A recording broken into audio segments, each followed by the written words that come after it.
一命二运三风水，风水好坏和你大有关系。欢迎大家来到今天的小酱之命理讲堂。今天小酱之主要给大家讲讲嘴巴一张命不同，穷人嘴富人口，看你的嘴巴是什么命。面相学在五官中将嘴列为出纳宫，位居水星，嘴是心的门户，言语之门。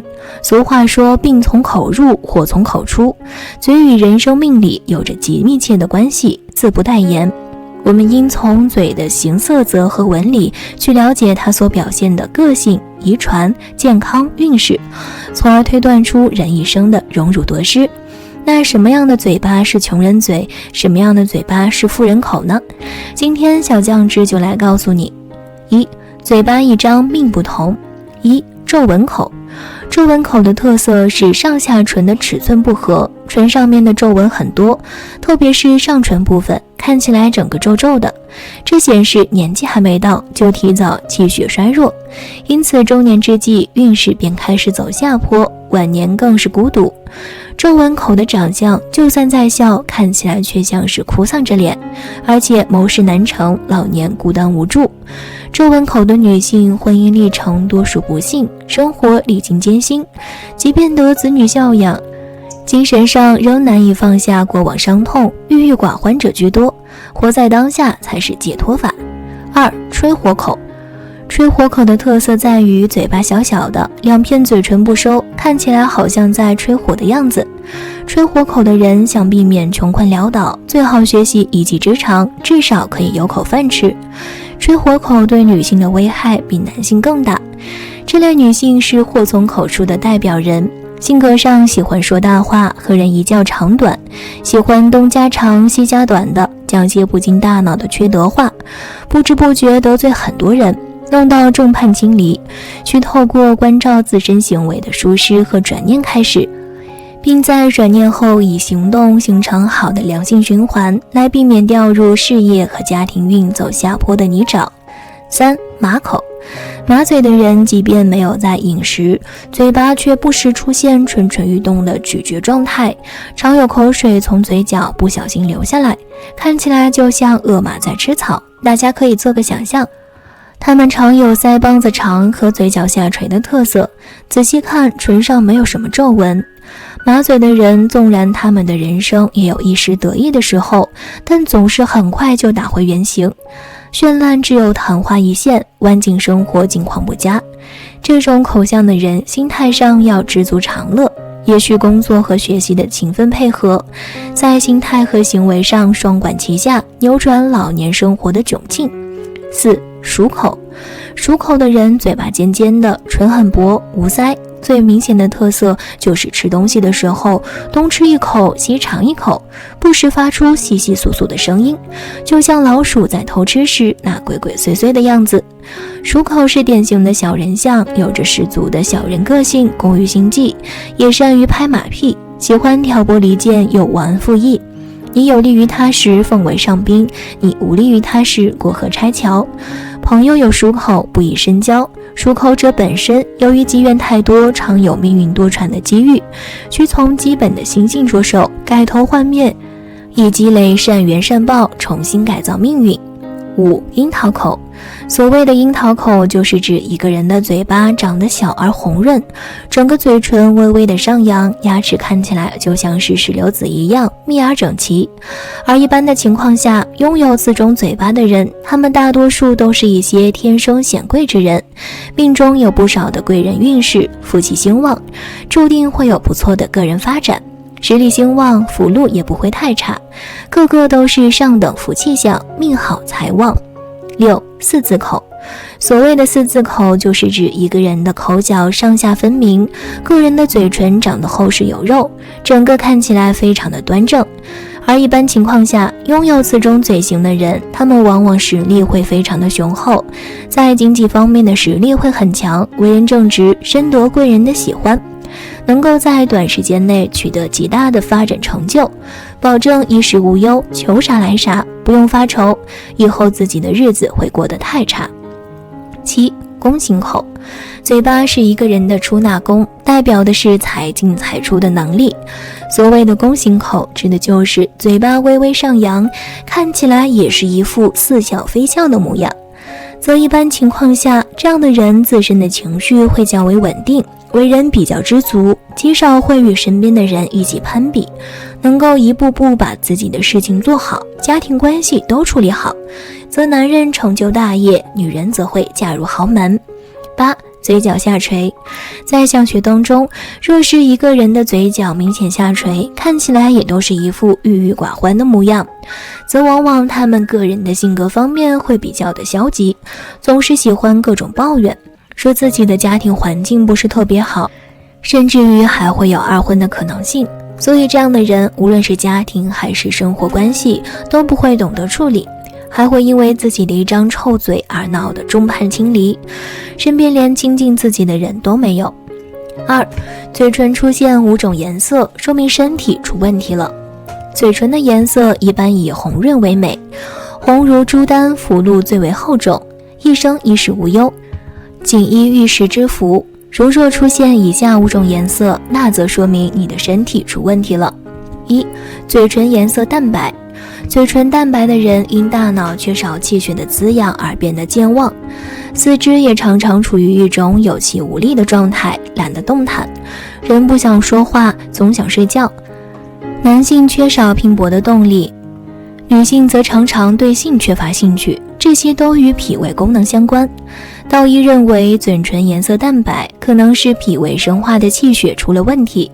现代人脑力劳动强度大，需要思考的问题实在太多，而思则伤脾，直接影响人体的消化和吸收功能，长此以往，嘴唇的颜色也就渐渐暗淡了下来。解决方案需要补益气血，嘴唇淡白的人最易补益脾胃的气血，建议多吃充满能量的根茎或者种子类食物，如山药、薏米、小米、莲子、地瓜、土豆、芡实、白扁豆等等。此外，还可以经常使用香菇、茯苓、银耳、菊花、桑葚、枸杞子、决明子、金针菇等，以扶助人体正气，建立人体的防御屏障，抵御外邪对脾胃的侵袭。2. 嘴唇颜色发黄。嘴唇颜色发黄，精神不足，有时还会发呆发困，则发育中的儿童、少年和青年朋友们最常见的问题之一。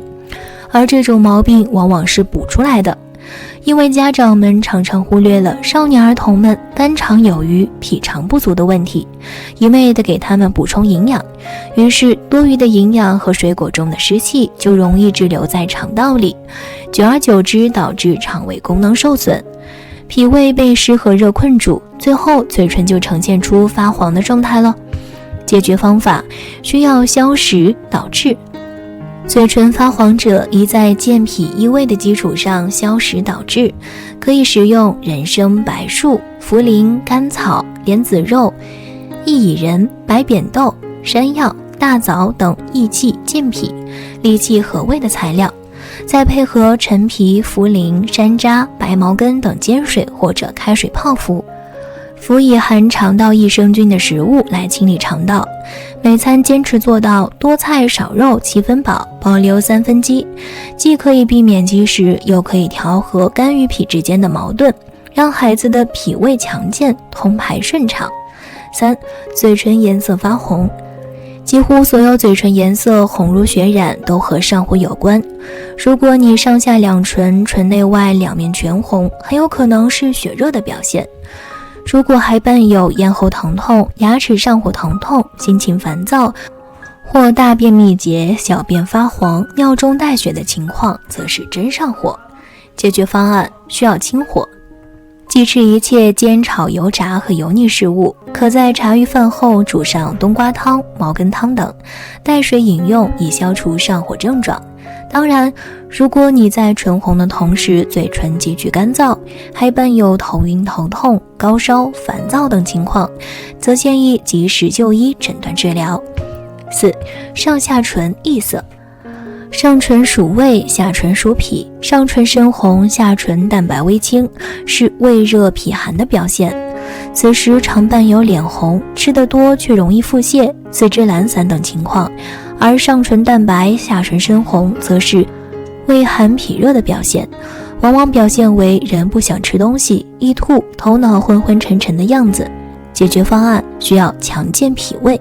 这种情况除了强健脾胃之外，还需要在吃饭时细嚼慢咽，使食物充分与唾液接触，温度也与人的口腔温度相当，再慢慢咽下，这样人更容易吃饱，食物也更易被消化吸收，可以有效保护脾胃。5. 嘴唇青紫发黑。嘴唇青紫发黑常常是体内有瘀的表现，也往往伴有心烦胸闷、体内无名疼痛、失眠多梦等症状。解决方案需要健脾活血，此时宜健脾益气、活血化瘀，可用人参、三七、当归、黄芪、益母草、黑木耳、莲子、桑葚等进行调养。若幼儿嘴唇青紫，伴有手指、脚趾甲青黑，并有安静时颜色较淡，活动哭闹后颜色加深的情况，宜先到正规医院检查，排除先天性心脏病的可能。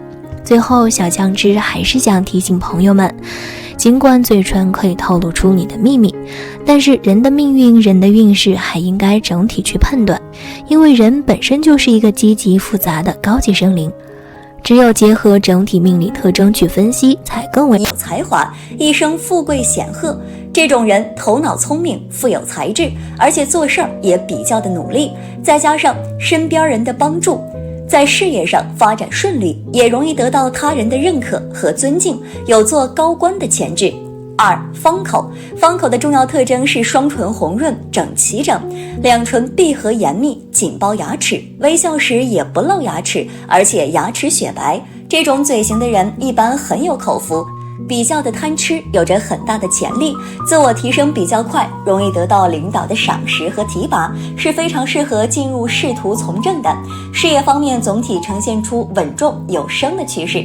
3. 弓字口。弓字口顾名思义，是指上唇如弯弓一般棱角分明，而且嘴唇饱满红润，下唇与上唇对应。这种嘴型的人一般心态非常的积极乐观，处事很有激情，有着很强的进取之心和上进心，而且喜欢探索。随着时间的发展，年龄越大越成熟，事业发展的也就越好，善于把握时机，所以到中年时往往能够达到成功的巅峰。4. 樱桃嘴。樱桃嘴指的是嘴型薄小，双唇红润亮泽，牙齿紧密而整齐。相书中有云：樱桃口尖唇胭脂，笑若含情韵和畅。意思是说，是一般樱桃嘴型的人头脑比较聪明，个人能力较强。这种嘴型的人一般心性善良，待人和善而真诚，人缘特别的好，对于新鲜事物的接受也比较强，善于学习，综合素质非常好。女人有此嘴相，易嫁贵夫；男人有此嘴相，易遇贵人，一生富贵。5. 牛口。牛口指的是双唇肥厚，如扭唇一般，牛口主福寿长远。这种嘴型的人一般性情豪爽，为人非常的重情义，与家人和朋友相处的都比较和谐，也容易得到家人和朋友的支持和帮助。而且看似粗鄙，其实内心非常细腻，做事粗中有细，考虑问题非常的周全，而且性格开朗大方，比较容易相处，事业也是稳步的向前发展。6. 龙口。龙口的重要特征是嘴角丰润亮泽且向上翘，双唇宽长而尖厚。相书中形容龙口的人是这样说的：龙口两唇长且尖，玉带缠腰，全通达。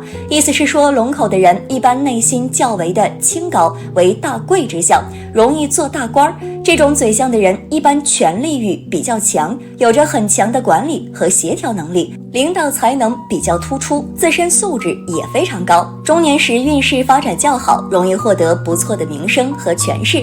7. 虎口。虎口的重要特征便是嘴型宽大且双唇饱满厚实。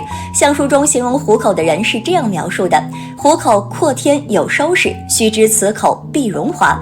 意思是说，这种嘴相的人要么显富，要么显贵，长有虎口类型的人性格非常的爽直大方，而且特别的重义气，属于非常热心肠的类型，乐于帮助他人，容易交到很多真心的朋友。在事业和生活经常容易得到朋友和贵人的相助，财富增长较快，命中会有大富贵。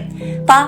仰月嘴。所谓仰月嘴，指的是口型端正，嘴角上扬，下唇比上唇稍厚，而且唇色红润，牙齿洁白，整个嘴型看上去就弦月一般。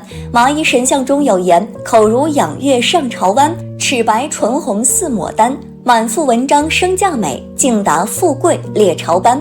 意思是说，仰月口的人一般很有才华，能够发达富贵。这种嘴相的人大多性格很好，特别的会说话，而且乐观开朗，交际能力非常强，又特别的重义气，人缘非常好，朋友比较多，容易得到贵人相助，容易发达富贵。7种穷人嘴相。1. 嘴巴尖小。如果一个人的嘴巴长得尖小而前凸，嘴唇外翻合不拢，这种嘴型在相学中称为吹火口。这种嘴相的人大多性情较为的尖酸刻薄，说话刚直，不留情面，经常伤害到他人而不自知，性格也非常的急躁，好胜心特别强，就见不得别人比自己过得好，什么都要与他人争，而且得理不饶人，经常容易得罪人，人缘非常的差，早年孤苦无依靠，中年受阻运难开，晚年短寿长孤贫，一生财运破败。2. 嘴巴小，鼻子大。如果一个人的嘴巴长得较小，但是鼻子比较大的话，这种面相的人大多个性非常的固执，既听不进去别人的意见，做事儿也不懂得变通，特别的喜欢挑刺儿和批评他人，接受不了别人的反对和批评，人缘一般都不会太好，而且自我观念比较重，为人处事方面非常的自大和狂妄，经常看不起别人，经常是看什么都不顺眼，权力欲非常的强，一生碌碌无为。3. 嘴唇丰润。如果一个人的嘴巴长得较为宽大，并且嘴唇丰润而饱满的话，这种人大多享受欲比较强，比较的贪吃，很有口福，在为人处事方面心态非常的乐观积极，心胸也比较的开阔，不喜欢斤斤计较，非常的注重生活质量和精神生活的提升，有着很强的沟通交际能力，人际关系较好，财运非常的不错，一生丰衣足食。4. 嘴尖唇反。如果一个人的嘴巴长得较尖，且嘴唇相反而长的话，这种女人大多性格非常的孤傲，自视甚高，总觉得自己非常的了不起，别人都不如自己，也不善于沟通，非常的不合群儿，不适合在一起共事或合作，而且争斗之心非常强，经常容易与他人发生冲突和矛盾，树敌很多，给自己招惹来很多的麻烦和祸端。这种人与他人的关系容易失和，是注定不能作为事业伙伴的。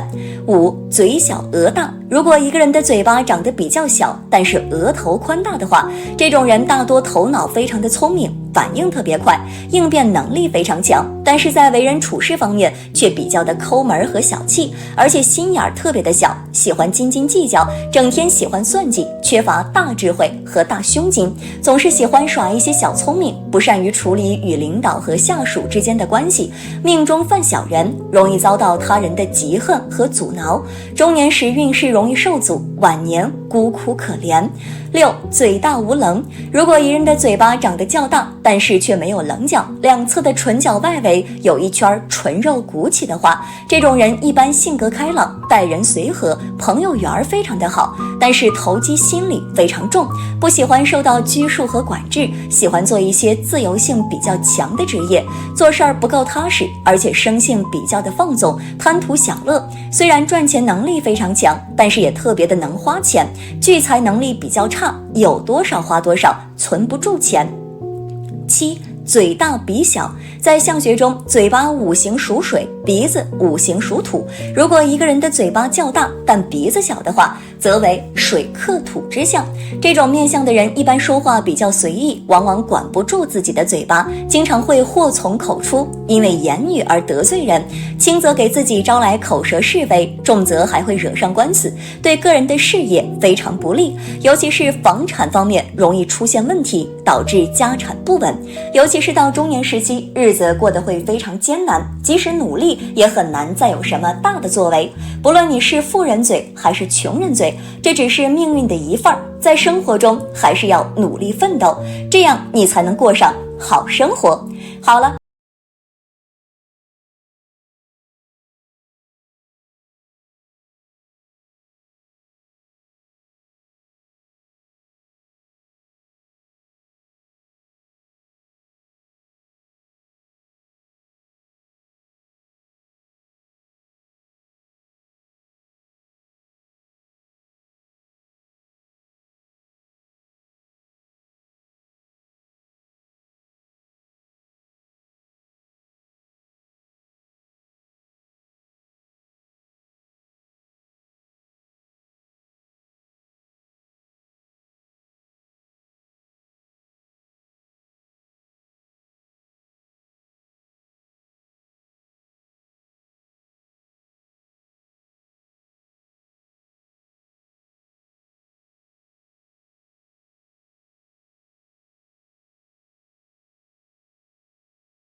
命二运三风水，风水好坏和你大有关系。欢迎大家来到今天的小酱之命理讲堂。今天小酱之主要给大家讲讲面相分析，4种绝佳的好命嘴巴，你中了哪一种？嘴唇是我们五官之一，从面相中我们可以看一个人一生是富贵还是贫贱的，看一个人的性格命运，从嘴唇中也是能看出来的。一个人的嘴相好的话，那么这个人的能力的肯定也是不错的，桃花运也随之旺盛。如果嘴相不好，那么桃花运会差，此人的命运也坎坷多。那么如何看嘴唇面相呢？下面就跟我一起来看看吧。1. 弓子口。所谓弓子口，指的是上唇如弯弓一样棱角分明、饱满红润，下唇与之对应，也是饱满润泽的嘴型。有这种嘴型的人，在生活和工作中始终以一种积极年轻的心态来面对一切，精神抖擞，乐于开拓进取。对于这种朋友而言，一般到了中年时期是自身事业发展的一个黄金时期，假如能够把握机会，大干一场，会比其他人更容易取得成功，是越老越吃香的类型。2. 牛口。牛口指的是双唇像牛唇一样，其最主要的特征就是双唇肥厚饱满。有这种嘴型的人，首先从家世而言，往往就不错，容易得到家人的帮助和支持，因此取得事业上的成功。此外，这种朋友们做事往往粗中带细，虽然表面上可能无所顾忌，然而在真正做事时更加容易创出精品工程，因此得到大家的好评。这种朋友性格开朗温顺，不易与人产生矛盾冲突，健康运势也正由于心态良好而稳中有升。3. 四字口。四字口指的是嘴角整齐光洁且微微向上翘起，上下嘴唇薄厚均匀，看上去就像一个四字一般。乡书中对于四字口的介绍是这样的：口角光明，唇两齐，聪明多才着观一。意思是这种口型的人一般聪明又有才华，一生富贵显赫。这种人头脑聪明，富有才智，而且做事也比较的努力，再加上身边人的帮助，在事业上发展顺利，也容易得到他人的认可和尊敬，有做高官的潜质。4. 隆口。隆口的重要特征是嘴角丰润亮泽且向上翘，双唇宽长而尖厚。像书中形容隆口的人是这样说的：隆口两唇长且尖，玉带缠腰全通达。意思是说，隆口的人一般内心较为的清高，为大贵之相，容易做大官。这种嘴相的人一般权力欲比较强，有着很强的管理和协调能力，领导才能比较突出，自身素质也非常高。中年时运势发展较好，容易获得不错的名声和权势。5. 虎口。虎口的重要特征便是嘴型宽大且双唇饱满厚实。像书中形容虎口的人是这样描述的：虎口阔天有收拾，须知此口必荣华。意思是说，这种嘴相的人要么显富，要么显贵。长有虎口类型的人性格非常的爽直大方，而且特别的重义气，属于非常热心肠的类型，乐于帮助他人，容易交到很多真心的朋友，在事业和生活经常容易得到朋友和贵人的相助，财富增长较快，命中会有大富贵。6. 仰月嘴。所谓仰月嘴，指的是口型端正，嘴角上扬，下唇比上唇稍厚，而且唇色红润，牙齿洁白，整个嘴型看上去就弦乐一般。麻衣神相中有言：口如仰月上朝湾，齿白唇红似牡丹。满腹文章生价美，竟达富贵列朝班。意思是说，仰月口的人一般很有才华，能够发达富贵。这种嘴相的人大多性格很好，特别的会说话，而且乐观开朗，交际能力非常强，又特别的重义气，人缘非常好，朋友比较多，容易得到贵人相助，容易发达富贵。7. 樱桃嘴。樱桃嘴指的是嘴型薄小，双唇红润亮泽，牙齿紧密而整齐。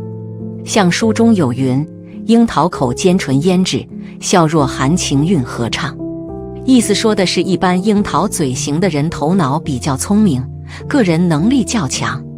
这种嘴型的人一般心性善良，待人和善而真诚，人缘特别的好，对于新鲜事物的接受也比较强，善于学习，综合素质非常好。女人有此嘴相，易嫁贵夫；男人有此嘴相，易遇贵人，一生富贵。8. 鲤鱼嘴。此嘴型的嘴角是下垂的，这种嘴型面相的人一生都碌碌无为，虽然他们做事很认真，但是抱怨也很多，生活信任很重要，而且此面相的人刚好很难信任被人，总是喜欢说个不停。女人如果是此嘴型，那么必定是个二婚命，这面相的女人婚姻是失败的，在婚姻感情路上很不顺，坎坷也多，注定会离婚再嫁。而且她们遇到事情，首先不是考虑如何解决，而是一直埋怨，所以此面相为贫贱之相。9. 方形嘴。方形嘴是很常见的一种嘴型，这种嘴型牙齿遮得很严密，嘴唇红润，牙齿白净，笑起来的时候不露牙齿。有这嘴型的人绝对是个保密很严的人，你无论和他们讲什么，都不用担心会被他们说出去。人品好狠，是个很讲信用的一个人，是个值得结交的朋友。他们在工作中也很有能力，能刻苦，事业发展很有前途。10. 嘴唇薄。嘴唇薄的人是个淡泊冷淡之人，什么事都会斤斤计较，整天喜欢唠唠叨叨的，挑人毛病也一波接一波的，人缘很差，有的时候还总喜欢说大话。男人淳薄一生无才，待人比较冷淡，能言善辩且很滥情。女人淳薄，天性也是多情之人，一旦有异性追求她们绝不会拒绝。这种女人只对金钱物质感兴趣，如果对方能够满足他们的虚荣心，他们会珍惜继续这段感情。他们对感情继续还是结束，都取决于物质是否满足他们。11. 嘴巴大小。看运势，嘴巴的大小是以鼻子为对比标准，嘴巴在闭合的状态下略大于自己鼻子为标准，宽度以眼珠黑子垂直一条直线为标准。男人嘴巴大，外出顺利，有口福并且口才极佳；女人嘴巴大，命运不佳，有好吃懒做之时，且儿女教育往往失败，一生难富。像书曰：男人口大吃四方，女人口大败夫家。12. 唇上下对称，上下唇匀称且棱角分明者，则是大富大贵之象。而且此类人在为人处事上也是正直之人，为人刚正不阿，深得好人缘。这类人命带正官大运，从小不愁吃穿用度，更富有激情和朝气。无论男女，在职场上都左辅右弼，频遇贵人，一开金口就能逢凶化吉，口才好，而且潜力十足，能受领导重用。13. 双唇红润齐整，笑不露齿，有这种嘴型的人很有口福，喜欢饮食。此外，这类朋友更加适合进入仕途，会比其他人更容易得到领导的欣赏和重用。如能积极表现，提升的速度和潜力都很大，并且到中年以后，这种优势会显现得更加明显，属于官图稳中有升的类型，运势越来越好。14. 双唇宽厚，嘴角上翘，有这种嘴型的人从家世而言往往不错，容易得到家人的匡助和支持，因此取得事业上的成功。此外，这种人做事往往粗中带细，因此得到大家的好评。有这种姿型的人性格开朗温顺，不易与人产生矛盾冲突，健康运势也正由于心态良好而稳中有升。15. 双唇棱角分明，饱满红润，有这种嘴型的人在生活和工作中，能始终以一种积极年轻的心态来面对一切，乐于开拓进取。一般到了中年是自身事业发展的一个黄金时期，假如能够把握机会，大干一场，会比其他人更容易取得成功，属于越老越吃香的类型。16. 嘴型宽大，双唇厚实，有这种嘴型的人很讲义气，很注意自身的修养和德行。